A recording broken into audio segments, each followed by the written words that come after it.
So in this Alight Motion tutorial, I will be showing you how to add vector drawings here in Alight Motion. So if I were to play my video right here and you wanted to add a vector drawing to it, make sure that the video is not selected. So if this is up right here, just select it. Just go to the bottom right here and select the plus icon. A bunch of different options here. You have shape, media, audio, etc.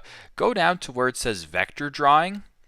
And once you're here, you can go ahead and swipe here to position next point, tap here to paste it. So you can go ahead and select your drawing. So if you wanted to do a drawing like this, we can go ahead and do a drawing like this.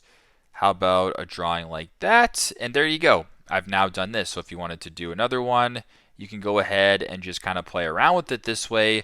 In regards to your drawing, you can go ahead and add a different contour if you want. You can go ahead and basically do what you got to do. If this is your drawing right here and you want to keep it, you can just simply go ahead and exit out, which I will do right now. I'm just trying to exit out of this page right here. There you go. You can then go ahead and play your drawing, and then your vector drawing has been added. So pretty simple, pretty straightforward. That is how to add a vector drawing in Alight Motion. Thanks again for watching and hope this helps.